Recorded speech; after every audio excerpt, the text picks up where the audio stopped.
오늘 본문 들어가기 전에 우리가 지난주에 그 12장 그 말미분했던 본문 가운데서 제가 좀 다루지 못했던 그 내용이 있어서 오늘 그거 마무리를 하고 넘어가도록 하겠습니다. 목사님 지난주에 그렇게 오랫동안 설교하시면 제가 아주 오래 하는 걸 느껴가지고 급히 마무리를 하긴 사실 더 내용이 있음에도 불구하고 급히 마무리를 하긴 했는데 편집할 때 보니까 거의 설교를 1시간 20분간 했더라고요. 죄송합니다. 제가 원래 자꾸 짧게 하고 끝낸다 생각하면서도 이게 자꾸 할 내용이 이건 꼭 해야겠다 싶어가지고 하다 보니까 그렇게 되었는데 그래서 오늘은 진짜 좀 빨리 끝내려고 제가 마음 다짐을 이렇게 하고 이제 나왔습니다. 그래서 한 절만 읽었습니다. 근데 그래서 지난주에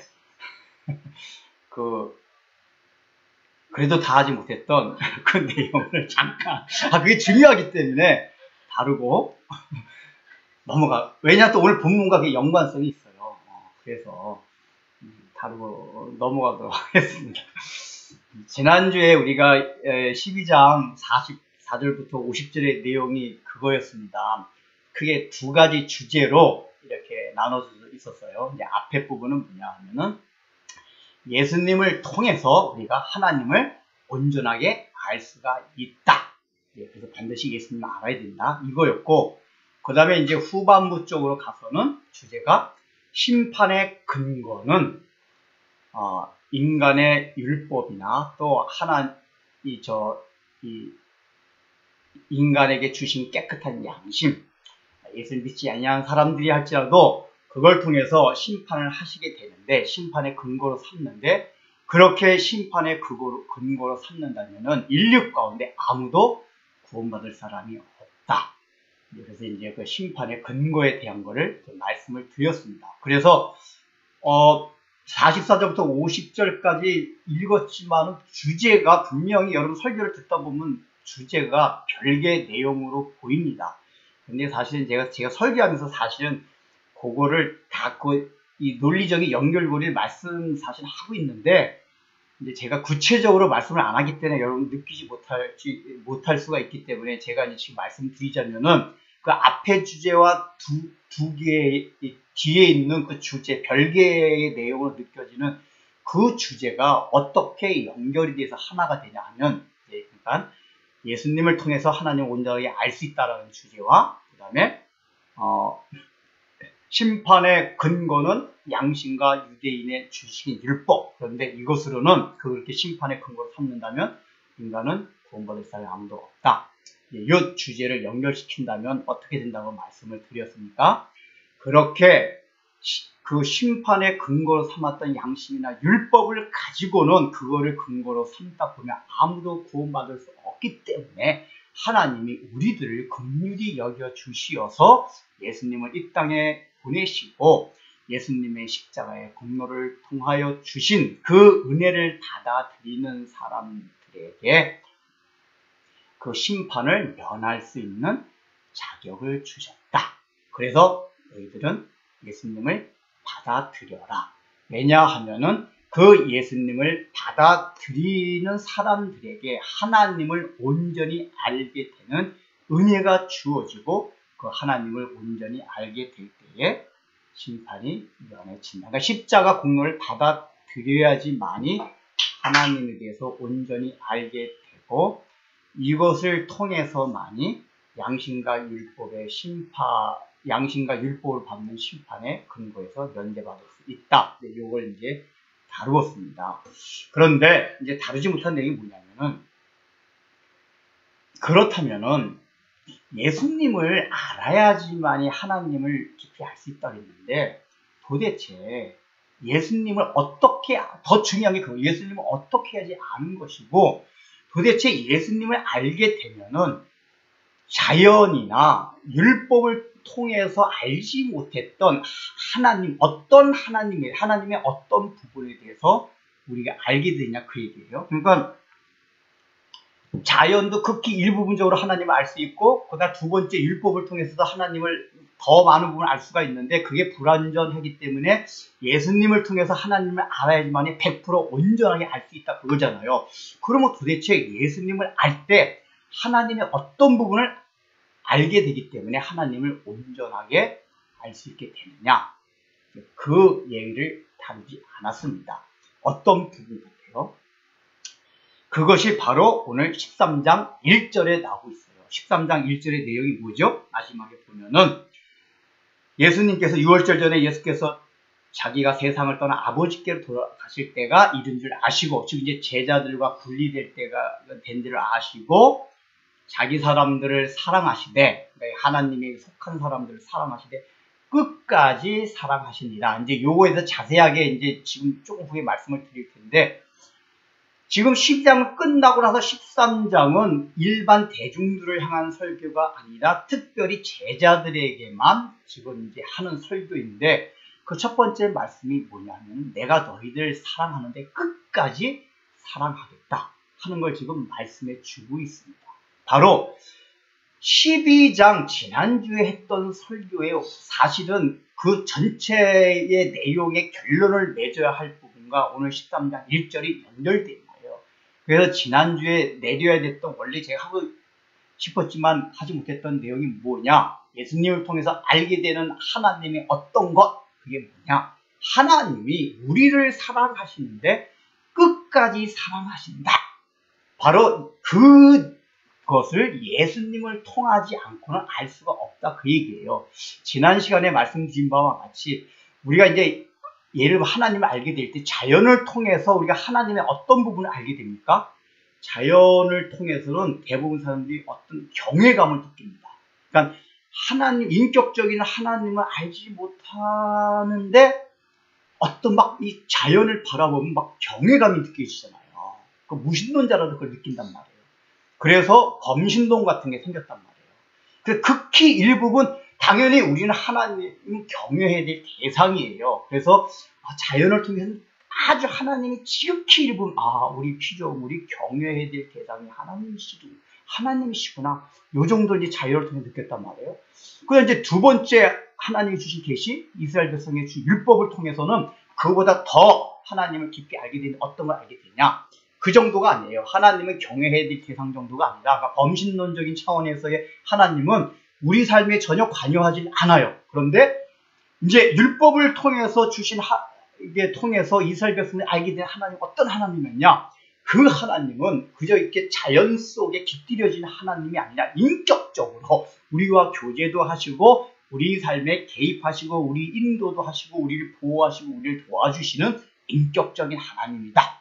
이것을 이스라엘 백성들에게 주신 율법을 통해서 깨달았단 말이에요. 그러니까 한 단계 더 진보가 된 거예요. 하나님 알게 된 지식이, 인격적인 하나님, 이 인격적인 하나님이라는 건 우리 삶에 개입하셔 주시는 하나님이다. 그래서 하나님에 대해서도 감사할 수 있는 마음이 나올 수 있는 부분이 있어요. 그래서 이제 하나님에 대한 지식이 풍성해졌어요. 그런데 이제 율법을 통해서 알게 된 하나님이 어떤 문제가 있냐 하면은, 예수님이 공관복음이나 요한복음을 통해서 계속해서 그 이제 행하시는 모든 그 예수님의 사역들을 보면서 유대인들이 그 당시 갖고 있던 하나님에 대한 관념을 알고 있는 부분들이 있습니다. 그것이 뭐냐면은, 이 사람들은 하나님이 자기네를 도와주시고 인도해 주시고 사랑해 주시는 인격적인 하나님이라는 것까지는 알고 있었는데 뭘 몰랐냐, 자기네들이 잘못하고 하나님을 배반하고 죄를 지었음에도 불구하고 끝까지 여전히 사랑해 주신 하나님에 대해서는 알지를 못하고 받아들이질 못했어요. 그래서 그 사람들이 갖고 있던 사고방식 중에 가장 큰 게 인과응보의 이 사고방식이 강했다고 했잖아요. 어떤 맹인이나 문둥이로 태어나면 이거는 하나님의 저주를 받은 사람이다. 그래서 맹인이나 문둥이로 태어난 사람도 육체적으로도 고통을 당했지만은 더 그 사람들의 인생이 비참했던 거는, 저 사람들이 저렇게 태어난 거 보니까 저거는 분명히 저 사람 조상이 무슨 죄를 지었다든가 저 사람이 태어나서 무슨 죄를 지었기 때문에 하나님한테 저주를 받은 것이다 라는 사고가 팽배해 있었단 말이에요. 그러니까 하나님에 대한 인격적인 신에 대한 개념이 있었는데 이 인격적인 신인데 인과 음보적인 관념을 가지고 그 하나님을 받아들였다. 그 얘기예요. 이것이 오늘날의 유대교, 우리 기독교가 아니라 유대교나 이슬람교가 똑같이 우리와 동일하게 인격적인 신을 믿고 있지만은 우리 기독교와 다른 게 바로 하나님에서 그렇게 알고 있어요. 그래서 그들은 말씀대로 살지 못하면 벌벌벌벌 떨어요. 이게 그 당시에 유대인들이 갖고 있던 하나님 관이었어요.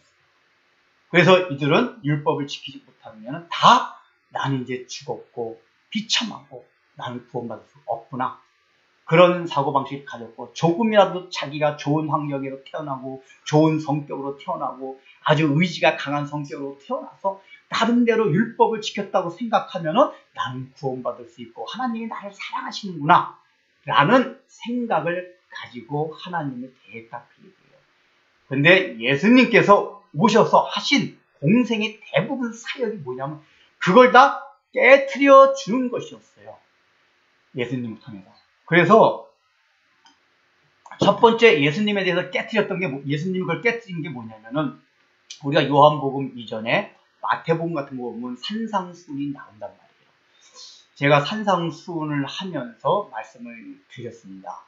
이 산상수훈의 목적이 있어요. 예수님께서 하신 목적이. 이건 첫 번째 뭘 가르쳐 주냐. 하나님이 너희에게 요구했던 율법은 원래 너희는 살인하지 말라, 간음하지 말라 하는 표면적인 것만 지키면 다 되는 걸로 알고 있었지만 원래 하나님이 진짜 너희에게 요구하셨던 그게 아니야. 너희가 조금이라도 어떤 사람을 미워하거나 원수를 사랑하지 않으면 그게 살인하는 것과 똑같은 죄악이다. 하나님은 사실은 그렇게 생각을 하고 있다. 그 얘기입니다. 그래서 우리가 사실은 추구하는 하나님이 요구하시는 삶의 목표 지점은 어디냐? 바로 거기까지다. 그 얘기예요. 첫 번째 그거예요. 근데 원래 목표 지점은 그거지만 예수님이 원래 표면적으로 가르쳐 주시고자 했던 의도가 무엇이냐면 그러니까 너희들 생각해봐라. 너희들은 하나님이 원래 요구하신 대로 다 살지를 못한다. 이 바리새인들아, 너희들이 나름대로 괜찮다고 생각하고 구원을 받을 수 있다고 생각하지만 아니다. 즉 자기 자신의 존재가 죄인임을 깨닫게 하기 위해서 그래서 예수님께서 오셔가지고 하신 일이 그거였었어요. 즉 예수님이 오시게 되면 요한복음에서 그걸 빛으로 표현했단 말이에요. 빛이 갑자기 어둠에 딱 비치면은 그 전에 빛이 없을 때는 자기가 어떤 존재를 몰랐는데 예수님이 오셔서 빛을 비춰서 설교를 통해서 말씀을 통해서 딱 빛을 받아보니까 야, 내가 하나님 말씀대로 산 게 사실은 아니었구나. 자기의 죄인됨을 깨닫게 하는 거죠. 이게 이제 예수님이 오셔서 알게 하신 하나님의 속성 부분이에요. 그러니까 하나님의 공의로운 성품에 대해서 더 크고 넓고 깊게 사실 가르쳐준 거예요. 그러니까 유대인들이 구약의 율법에서 나름대로 하나님, 공의의 하나님을 알고 있었다고 생각했지만은 공의의 하나님조차도 그들은 제대로 알고 있지 못했어요. 그들은 그저 하나님 말씀의 70% 정도, 80%만 살면 구원받을 수 있는 하나님, 그러니까 하나님의 공의를 축소시킨 거예요. 그런데 예수님이 오셔서 알려주신 하나님은 예수님을 통해서 알게 된 하나님은 어떤 하나님이냐? 어림도 없다. 하나님은 공의로운 100%를 채워야지만이 하나님이 그 요구에 대해서 만족해 하신다. 이거를 계속해서 가르쳐 주신 겁니다. 근데 그것만 가르쳐 주십니까? 그게 아니라 더 본질적인 건 뭐냐? 그럼에도 불구하고 하나님이 너희들을 얼마만큼 사랑하시는가? 이거를 예수님께서 가르쳐 주셨어요. 사랑이 궁극적으로 가르쳐 주었던 목적이에요. 그래서 탕자의 비유도 말씀하시고 요한복음에서 여러 가지 비유, 요한복음과 예수님의 모든 행사들을 통해서 그걸 가르쳐 주셨어요. 그거를 퍼포먼스로 보여준 게 예수님이 늘 가까이 했던 사람들이 다 그 당시 사람들이 죄인이라고 여겼던 세리, 창녀, 사기꾼들 이런 사람들과 늘 가까이 지내고 그러면서 먹고 마시는 행동들을 했단 말이에요. 그러니까 그 당시 의인이라고 생각했던 사람들 눈에는 아니 저 메시아라고 하는 사람들이 저 사람들이 죄인이라고 모르나? 저 어찌 된 거야? 왜 그러나? 이렇게 하면서 의아하게 생각했어요. 그 이유는 뭐죠?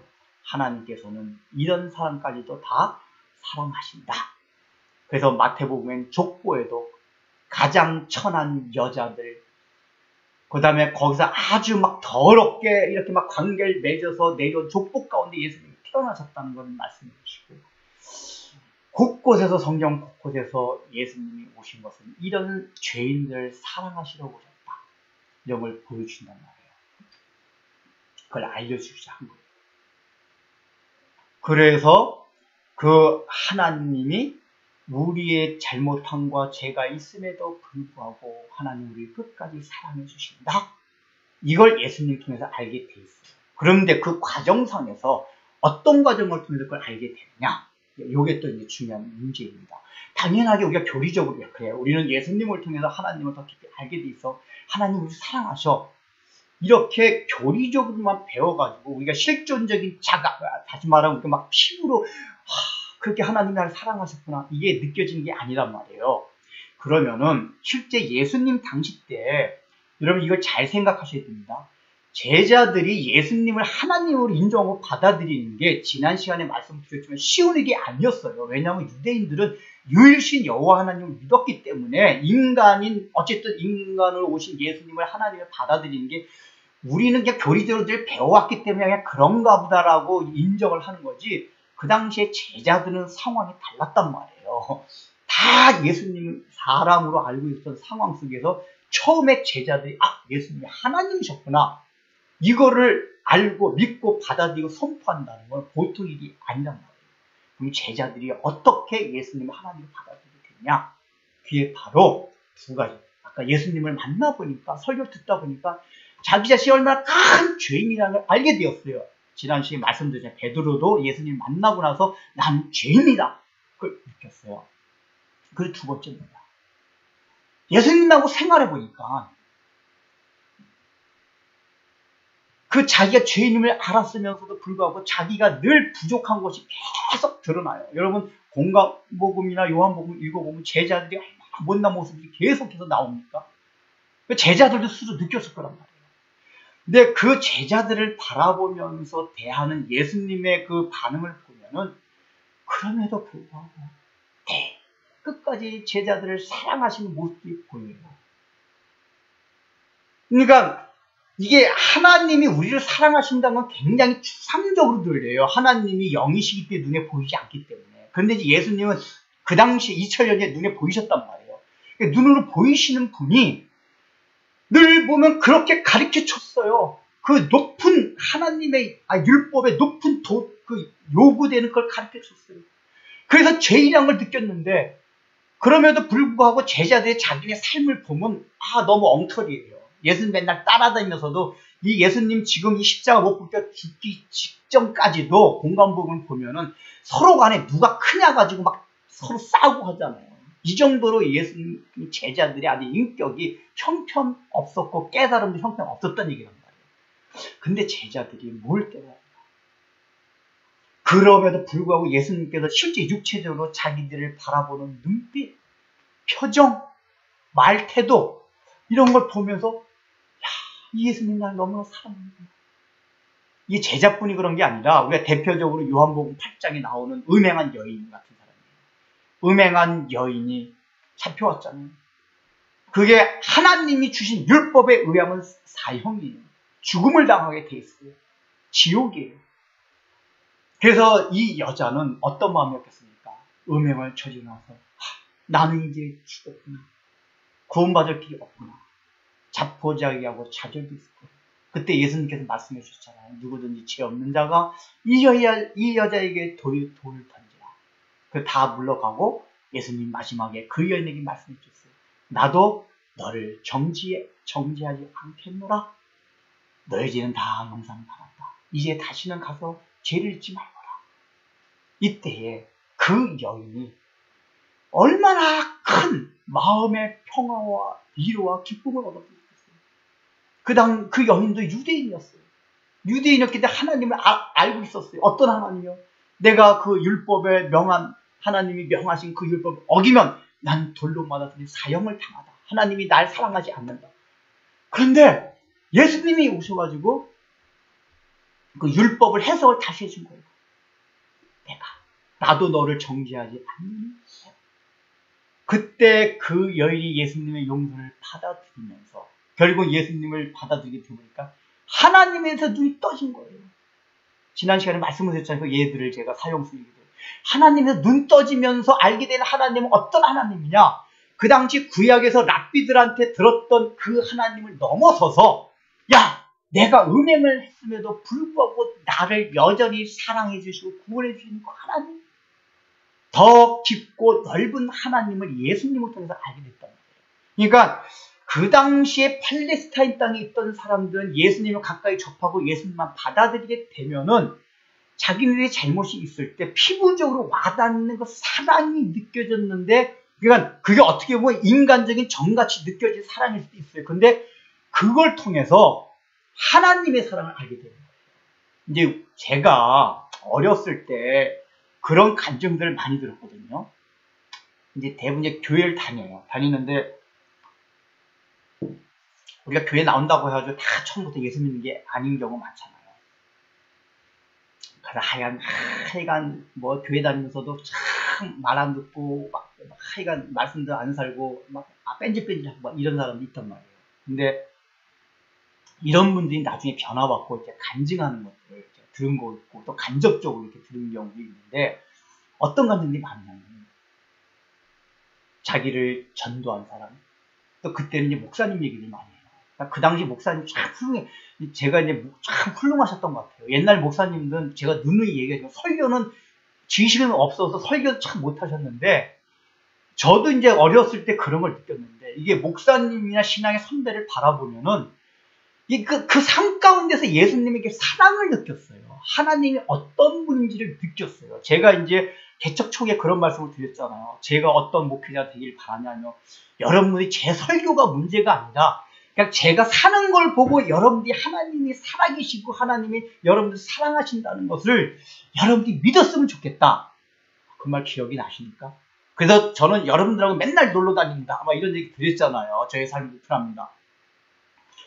근데 이제 그게 이제 제가 왜 그런 말씀을 드렸냐면은, 제가 어렸을 때 그 받은 신앙적인 영향들을 보면은 이게 지식적으로 논리적으로는 하나님의 사랑을 이렇게 받아들이지 못했는데, 누군가 내 옆에서 나랑 친한 사람이, 목사님이 나를 정말 사랑해 주어 나를 위해서 애절하게 기도하고 있다는 걸 알게 될 때 예수님의 사랑이 막 느껴지더래요. 그리고 예수님의 사랑이 정말 나를 사랑하고 계시는구나. 저 목사님을 보니까, 저 신앙의 선배를, 집사님을 바라보니까 정말 예수님이 나를 정말 사랑하는구나. 그래서 그 예수님의 사랑을 통해서 그 하나님이 정말 이런 분이었구나. 날 이렇게 사랑하신 분이구나. 이걸 알게 되더라고요. 제가 특히 많이 들었던 이게 간증이 뭐냐면, 교회 안에만 나오는 경우도 있어요. 남편은 맨날 술 마시고 땡깡 부리고 막 교회 가는 거 핍박하고, 옛날에, 요즘은 이제 시대가 바뀌어서 핍박하는 경우는 없지만은 옛날에는 교회 가면 남편들이 아주 핍박 막 때리고 폭행하고 이런 경우도 많았었어요. 그런 경우도 꿋하게 신앙시키면서 남편 미워하지 않고, 그러니까 이 아내들 간증을 들으면 거의 공통된 게 있어요. 남편이 막 술 마시고 들어오면은 왜 술 마시고 들어왔냐 막 핀잔 준비합니다. 꿀물 대령하고 뭐 노가지탕이 아니라 노가리탕, 뭐죠 그거? 북어탕인가? 하여간 해독에 좋은 거 그거 막 끓여주고 늘 이랬다는 거예요. 남편도 이제 그런 행동을 보면서도 도대체 저 인간은 내가 맨날 교회 가지 못하게 맨날 때리고 하고 막 하고 술 마시고 들어온데도 불구하고 단기열점서 아이고 이제 들어오셨어요. 그리고 막 근데도 변화되지 않는데요. 그냥 참 사람이 얼마나 악한지 몰라요. 근데 이제 얘기를 들어보면 그런 아내들이 되게 기도를 남편의 그 구원을 위해서 간절하게 기도하는 거예요. 하나님, 제발 우리 남편 구원해 주세요. 저 사람도 자기가 뭐인지 모르고 저러고 있습니다. 사단의 사슬에서 주님께서 풀어주세요. 저 사람 수술하지 못하잖아요. 그러니까 이런 기도를 했다는 거예요. 그러니까 이제 이게 남편들이 가끔 가다가 술 먹고 늦게 들어왔다가 아내가 그렇게 간절하게 기도하는 소리를 듣는 경우가 있대요. 울면서 제발 우리 남편 불쌍히 여겨주세요. 그래서 그 기도 소리를 듣고 일단은 당장 피부에 와닿는 거는 야, 저 아내가 나를 얼마큼 내가 그렇게 개판을 치는데 이렇게 나를 사랑하는구나. 그러니까 그 아내의 사랑을 통해서 예수님의 사랑이 느껴지고 예수님이 누군지도 모르고 제발 하나님이 그게 어딨냐 이렇게 한 사람이 그 아내를 통해서 예수님의 사랑이 느껴지고 하나님의 사랑이 확 피부에 와닿는 거예요. 아, 내가 이렇게 살면 안 되겠다. 내가 이번 주부터 아내 따라 교회 가야겠다. 그래서 아침에 일어났는데 여보, 내가 사실 어젯밤에 들었을 때 당신이 기도하는 거 들었어. 미안해. 내가 교회 나갈게. 이렇게 해서 이제 신앙생활 한단 말이에요. 우리가 이재철 목사님도 그렇게 했었어요. 이재철 목사님. 우리 유명한 이재철 목사님 있잖아요. 그분도 깽판 치고 막 맨날 술 마시고 그랬었대요. 근데 그 아내가 어느 날 들어와 보니까 그냥 문 따고 들어와 보니까 아내가 자기를 위해 그렇게 눈물 흘리면서 기도하는 모습을 보고 나 같은 자기 자신의 인간이 얼마나 나쁜 얼마나 자기가 악했던가를 깨닫게 되고 그런 인간이 되고 아내는 나를 이렇게 사랑하는구나. 또 그걸 바라보면서 갑자기 저 아내가 지금 기도하고 있는 저 예수님 하나님 나를 이렇게 사랑하구나. 이걸 알게 되더라고요. 그래서 이 목사님이 된 거예요. 이게 뭐냐면은 자기에게 가까이 있는 사람들이 이렇게 사랑을 베풀면은 그게 이게 피부에 와닿아요. 이제 예수님이 육체를 입고 오셨을 때 3년 동안 제자들과 내 숙식을 함께 하셨잖아요. 그러니까 제자들이 예수님과 생활하면서 그런 거였단 말이에요. 설교를 통해서는 자기 자신이 어떤 존재를 깨닫게 된 거예요. 아이고, 내가 진짜 망난이었구나. 내가 개판이었구나. 하나님 앞에서 난 영원토록 지옥불 갈 수밖에 없는 그런 죄인이었구나. 근데 자기 자신의 이렇게 삶을 보면 여전히 개판이에요. 제자들의 인격이 얼마나 못난 사람들입니까, 다. 제자들은 특별히 이렇게 태생적으로, 인격적으로 이렇게 훌륭한 사람들이 아니에요. 그러다 보니까 예수님의 설교를 들었어요. 그것도 느꼈을 거예요. 그런데 예수님의 또 이게 자기네들을 향하는 그 행동을 보면은 네, 안타까운 사랑의 눈으로 이렇게 바라보신단 말이에요.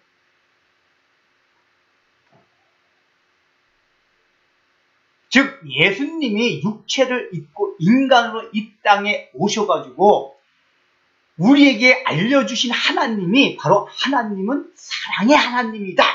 그 사랑은 아가페 우리같이 조금 잘해주면 주고받고 하는 그 정도의 사랑이 아니라 배반하고 떠나갈지라도 끝까지 사랑하시는 그 아가페 사랑, 그 하나님, 유대인들이 알고 있었던 구약의 그 하나님도 사실은 인광보의 하나님이 아니라 그 아가페적인 하나님이라는 것을 예수님하고 같이 있어 보니까 예수님의 모든 삶 가운데 그 표정에서 읽을 수 있어가지고 예수님을 보면서 메시아라고 느껴지면서 야, 저분을 보니까 그 하나님의 사랑이 느껴지는 거예요. 이걸 제자들이 경험한 거란 말이에요. 그래서 어떤 지식과 논리로 설명할 수 없는 예수님이 하나님이라는 사실에 대해서 담대하게 선포하게 된 거예요. 그 논리적으로 설명할 수 있지가 않아요. 예수님이 하나님이라는 사실을. 이 삼일체는. 그거는 뭐냐면 그냥 예수님하고 살다 보니까 경험적으로 이분이 하나님이에요. 왜냐? 이분을 보고 이분과 삶을 살다 보니까 내가 하나님이 어떤 분인지를 알게 됐다는 거예요. 내가 그때는 몰랐는데 예수님을 만나고 나서 우리 하나님 이런 분이었구나. 알게 됐다.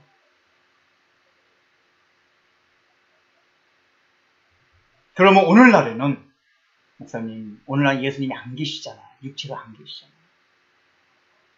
그 당시에 제자들은 육체로 오신 예수님 옆에 있었기 때문에 그걸 느낄 수 있었죠.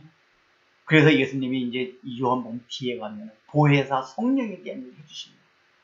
내가 올라가면 대신 보혜사 성령을 보내라. 그 성령이 내가 이 땅에서 너희들과 함께 있으면서 했던 모든 사역들을 대신할 것이다. 이제 뒤에 가면 또 자세히 나와요. 성령을 보증하고 보내주셨어요. 그래서 예수님이 승천하신 이후에 성령 강림이 하셨잖아요. 그전에는 성령께서 모든 개인에게 다 개별적으로 역사하시지 않았어요. 구약시대 때. 특정한 어떤 선지자들한테만 역사를 하셨지. 근데 이제 신약시대 때 다 성령. 그래서 신약시대 때 좋은 점 뭐냐면 구약시대 때 이렇게 예수님 피부를 느꼈던 그런 것들이 성령의 역사 때문에 지금은 자기의 마음을 조금만 열고자 하면, 예수님을 받아들이고자 하는 열린 마음만 있다면 성령이 그때 역사를 하신단 말이에요. 역사를 하셔서 2000년 전에 실제로 예수님과 살을 부대끼면서 하나님의 사랑을, 예수님을 통해서 하나님의 사랑을 느꼈던 그 제자들과 같은 역사들이 오늘날 우리에게서도 일어난다, 그 얘기예요.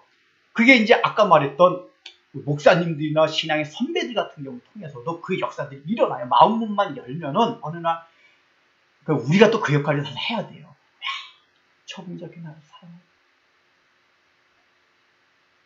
내가 저분이 논리적으로 얘기할 때는 설득이 안 됐는데 나를 저렇게 사랑하는 거예요.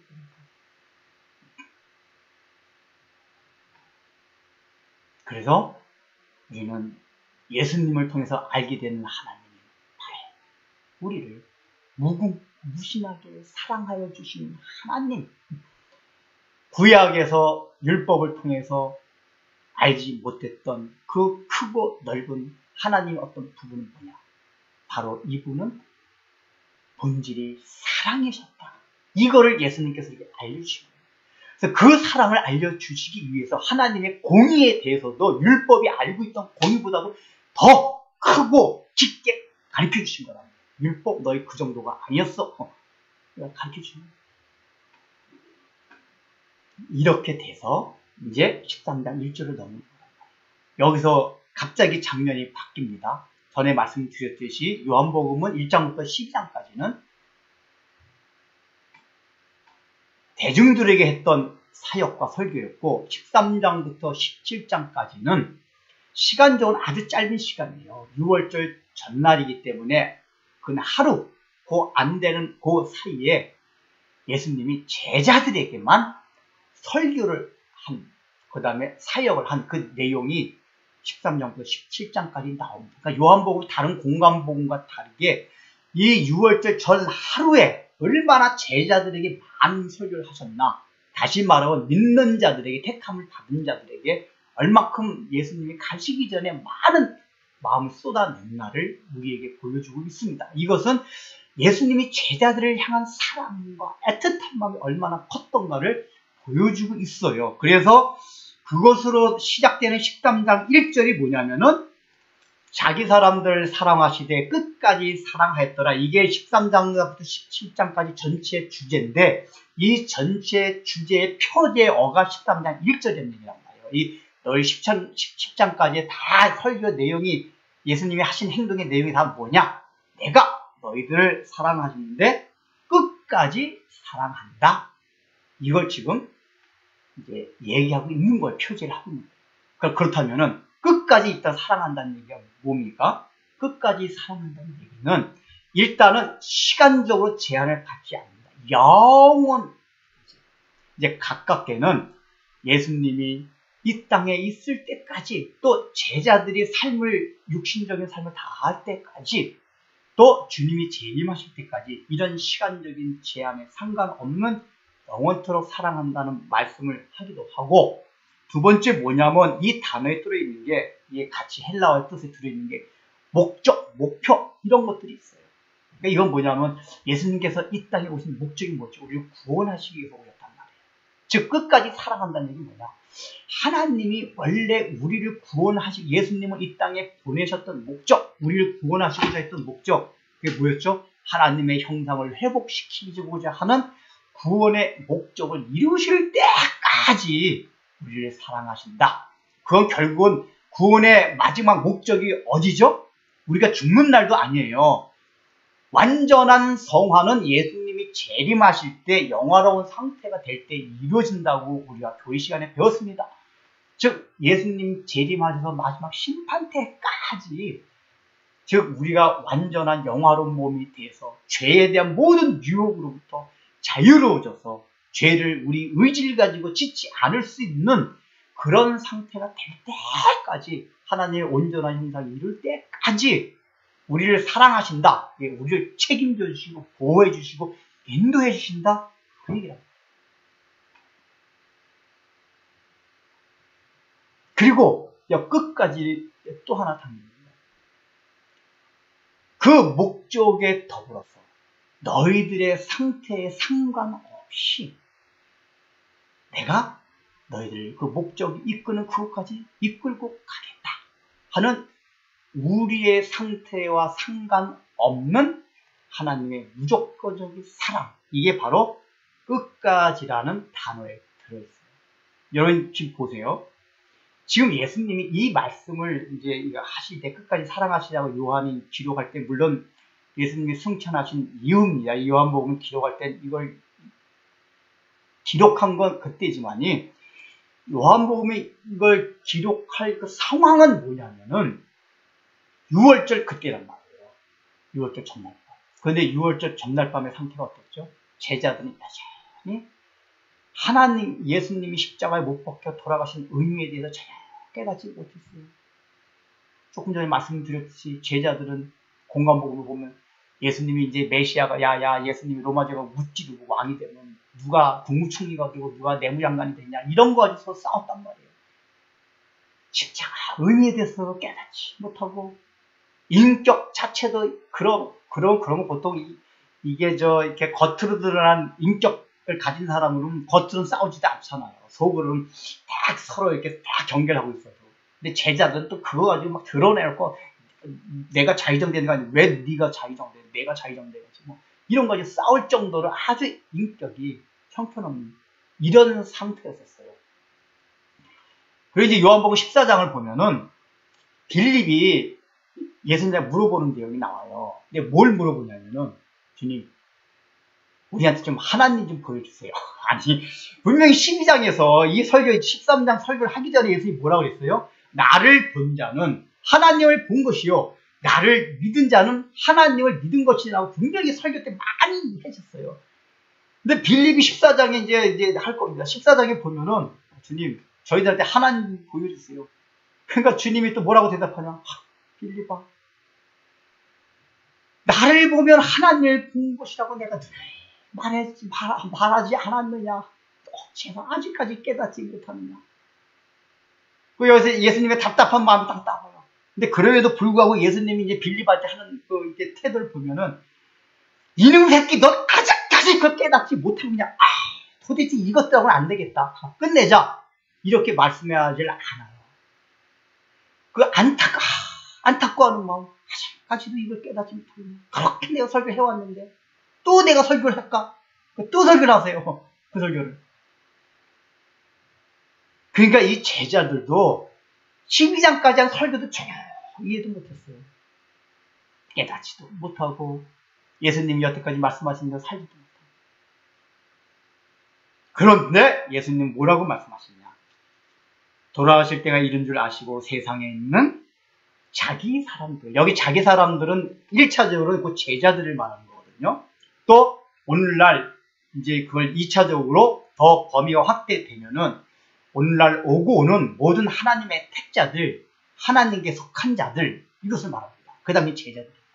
그러니까 이걸 뭘 말하냐? 제자들이 그 당시 상태가 하나님께, 예수님께 사랑받을 수 있는 그 상태가 아니었다는 얘기예요. 아니었는데도 불구하고 예수님이 뭐라고 표현하고 있냐?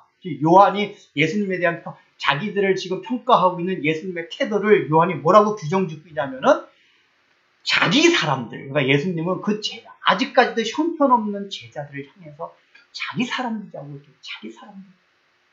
나에게 속한 자다. 이게 놀랍단 말이에요. 제자들이 그걸 나중에 깨달았을 거예요. 아마도 제가 볼 때 베드로 같은 경우는 자기가 예수님께 속했다는 거를 베드로가 나중에 예수님 부인했잖아요. 그래서 그나마 조금 성격도 용감해가지고 십자가 이렇게 막 이렇게 잡히는 그 근처까지 이렇게 막 다가갔다가 다른 사람들, 야, 너도 예수 따라한다는 거지? 그러니까, 아니, 내가 무슨 예수를 따라다녔어? 나 예수자도 몰라. 내가 예수님 따라다녀 손에 장을 지질게. 그리고 예수님 막 저주하고 부인했단 말이에요. 그러다가 예수님이 딱 지나갈 때 눈이 딱 마주쳤잖아요. 마주쳤을 때 예수님이 어떤 눈동자로 바라봤다 했죠. 아이고, 너 그럴 줄 내가 그때 예언했잖아. 너 그때 조심했어야지. 아이고, 참 끝났다. 예수님의 눈빛이 그게 아니었단 말이야.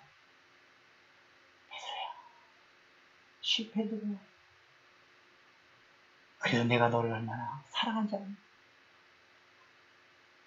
아무 말은 안 했지만은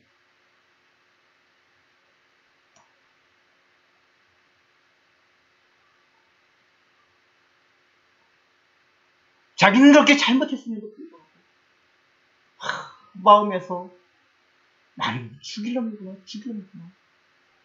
그거 있음에도 불구하고 자기를 바라보시는 그 예수님. 내가 그래도 너를 얼마나 사랑하지 않았나?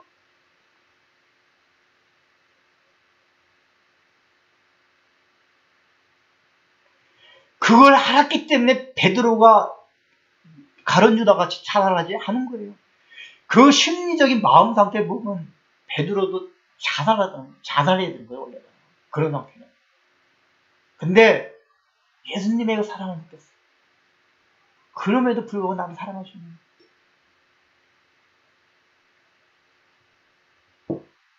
여기 제자들이 다 그렇단 말이에요.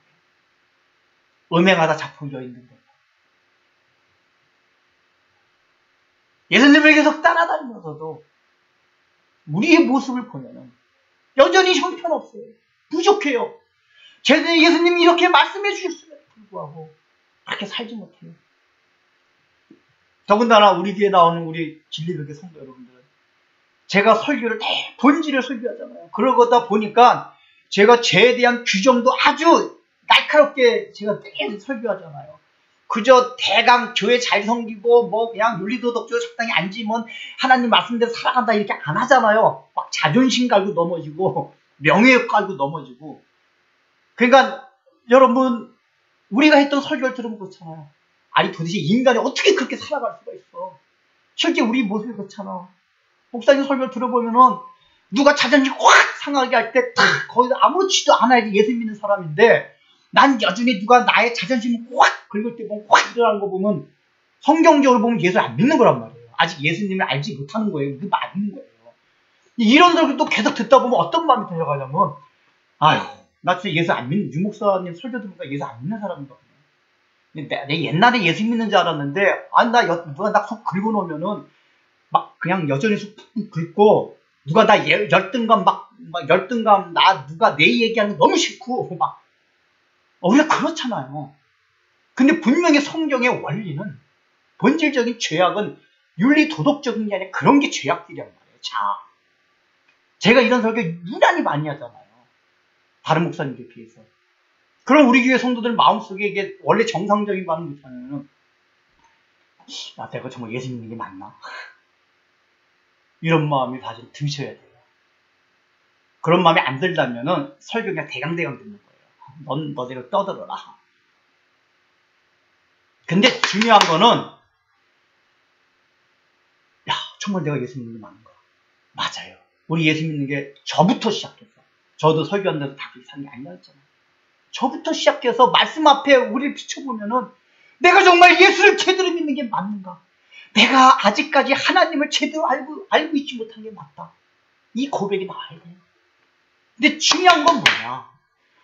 그럼에도 불구하고 우리 하나님은 이런 우리들을 아직까지 제대로 믿지 못하는 우리들을 끝까지 사랑하신다. 어떻게 해서요?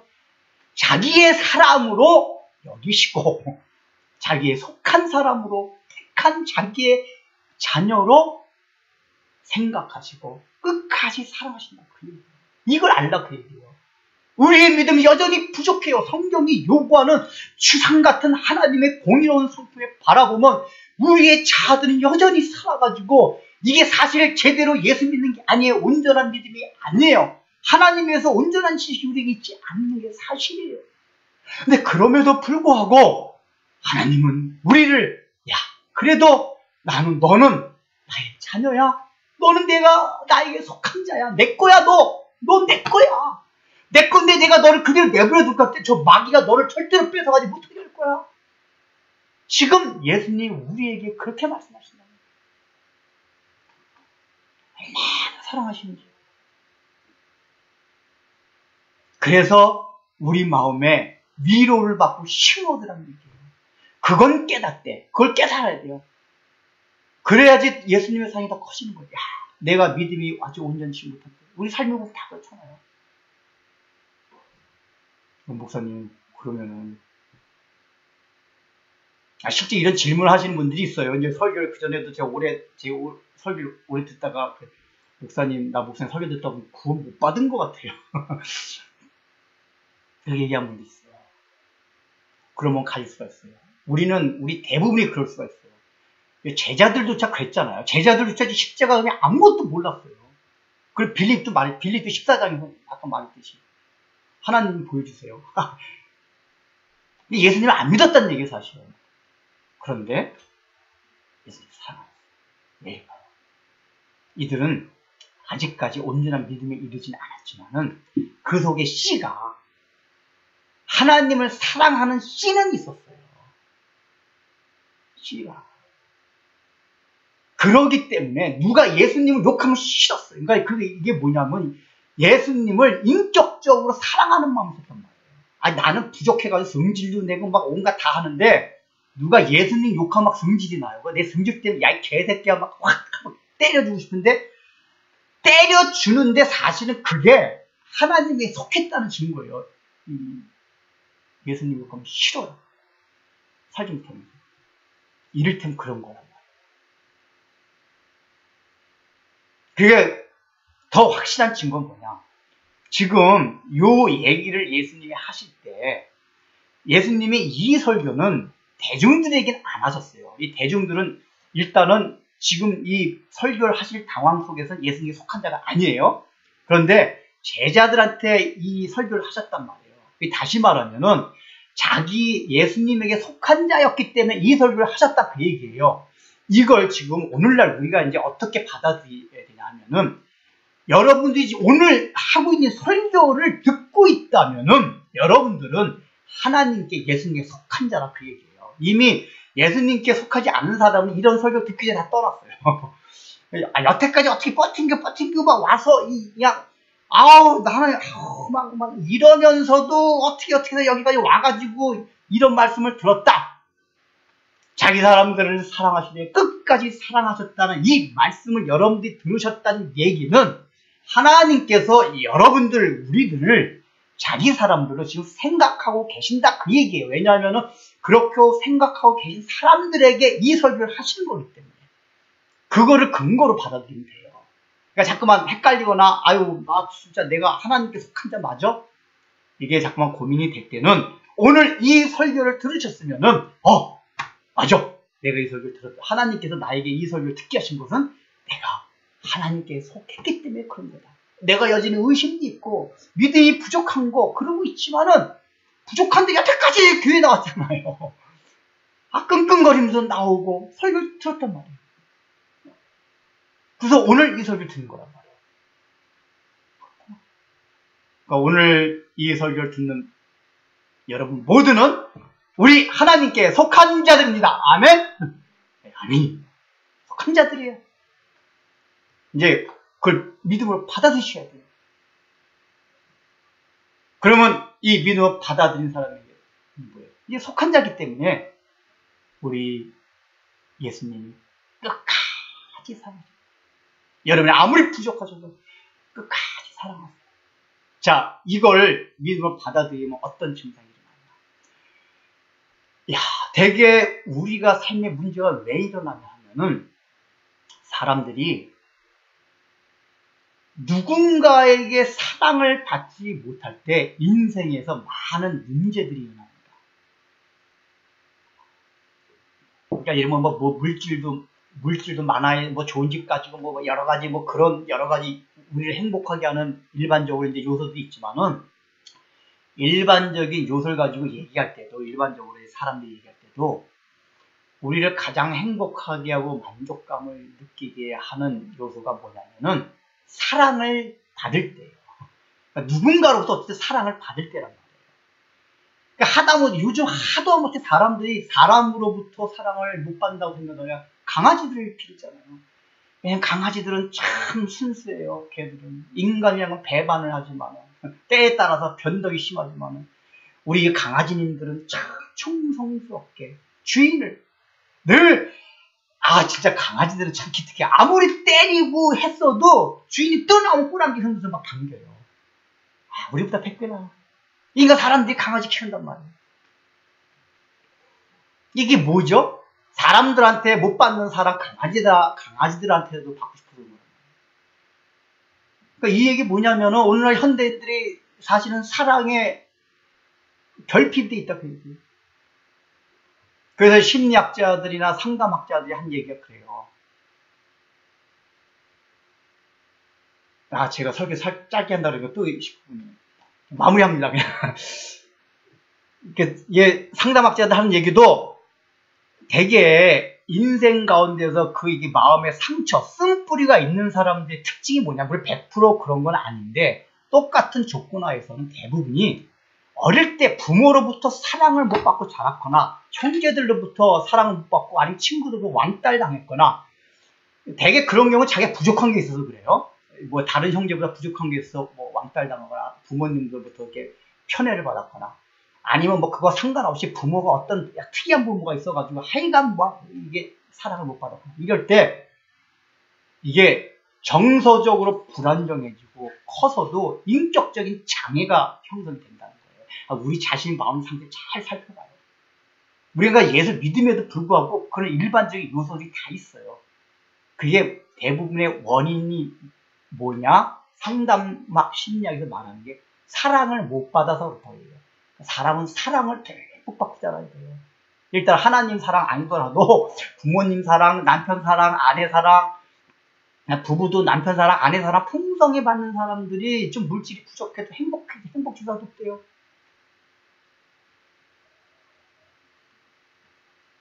근데 우리가 인간이 살아가는 현실이 안 그렇잖아요. 사람은 늘 변덕이 죽글듯해요. 그 조건에 따라서 사랑하는 게 인간의 사랑이란 말이에요. 그나마 부모 사랑은 제일 덜하긴 하지만은 남편, 아내 사랑 대부분 사람들이 다 그래요. 기브앤테이크. 그래서 우리가 이 예수님의 사랑을 믿고 받아들인다. 내가 이렇게 부족하고 형편없음에도 불구하고 아가페적으로 나를 사랑하시는 분이 계시구나. 그게 누구야? 천지 만물을 지으신 우리 예수님 하나님이시구나. 이걸 내 마음에 정말 받아들여 보세요. 그러면 열등감이 해소가 됩니다. 누가 나에 대해서 이렇쿵 저렇쿵 해도 이제는 마음이 속상하지 않아요. 근데 아직까지 내가 예수님의 그 사랑을 받아들이지 못해서 그런 거란 말이에요. 성경이 말하고 있는 거, 오늘 이 설교 듣는 사람은 주님이 여러분들, 우리들 그렇게 다 사랑하고 계신다고 그러는 거예요. 지금 인쳐주시는 거예요. 그러니까 우리가 마음에 받아들이기만 하면 돼요. 받아들여. 나를 이렇게 사랑하고 나를 이렇게.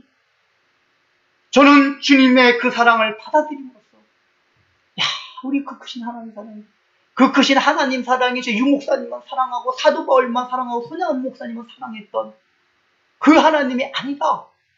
우리들 형편없는 우리 모두를 자기 사랑으로 사랑하시는 그 사랑을 믿고 받아들이면서 여러분 삶 가운데 모든 자격심이 사라지고 모든 자존심으로 인해서 뭉개지는 상처들이 사라지고 그 쓴뿌리들이 사라지고 십자가의 은혜를 통해 가지고 내 마음속에 평화와 기쁨이 날마다 샘솟는 은혜가 있기를 주의 이름으로 축원합니다. 하나님의 사랑을 받을 수 없는 너무나도 부족하고 허물이 많은 그런 자들임에도 불구하고 여전히 당신에게 속한 자로, 당신의 자녀에게로, 당신의 소유된 백성으로 여기시고 끝까지 영원간직 제한 없이 우리를 사랑해 주신 그 하나님의 사랑을 인하여 감사하며 주님 앞에 봉헌합니다. 무엇보다도 그 크신 하나님의 사랑을 알게 하여 주신 우리 예수님의 그 십자가에서 피 흘리신 사랑, 저 2000년 전에 팔레스타인 땅에 오셔서 아직까지 하나님의 사랑을 제대로 알고 있지 못했던 제자들에게 다가가셔서 그들에게 하나님을 알려주시고 십자가에서 마지막 모든 피를 다 쏟으심으로 우리 하나님께서 너희들을 얼마만큼 나를 죽이시기까지 이렇게 너희들을 사랑하신다는 것을 알게 하여 주신 우리 예수님의 너무 크신 사랑을 인하여 감사하며 이제 저희들도 조금이라도 그 은혜에 감사하는 양으로 봉헌된 삶을 살기를 원하오니 아직까지도 우리가 형편없어 위의 자아가 깨지지 않고 내가 왕이 되어서 내 마음대로 살려고 했던 그런 마음들을 꺾어지게 하여 주시고 주님의 뜻을 쫓아서 주님의 뜻을 깨달아서 조금이라도 주님의 뜻을 따라 살려고 하는 그런 봉헌된 삶을 향하여 한 걸음씩 한 걸음씩 아직도 멀긴 멀지만 답답하긴 하지만 그 일을 향해서 나가게 주님께서 우리를 도와주옵소서. 예수님의 이름으로 기도드립니다. 이제는 우리 구주 예수 그리스도의 무한하신 은혜와 하나님 아버지의 놀라우신 사랑과 성령님의 감동과 위로와 권면하심이 오늘 이 말씀을 듣고 혹시라도 내가 이 세상 가운데서 사랑을 받지 못한 존재로 여기고 있다면, 내가 형편없는 존재로 알고 있다면, 그래서 참으로 자존감이 낮다면 오늘 이 말씀을 통하여 비록 나는 부족하고 허물이 있고 형편없지만 그럼에도 불구하고 나를 여전히 당신의 자녀로 삼아 주시고 나를 너무나도 아가페적인 예수님을 죽이시기까지 나를 사랑하여 주시는 그 하나님의 사랑을 내 마음에 받아들이는 것을, 이제 지금까지 상처를 가지고 쓴뿌리를 가지고 살아온 모든 삶이 십자가 앞에 내려놓고 십자가로 주어지는 새로운 하늘나라의 그 높고 높은 변하지 않는, 무너지지 않는 자존감을 가지고 주님이 주시는 평화로 이 땅을 살아가길 소망하는 사랑하는 성도들 위해 예부터 영원토록 함께 있을지어다.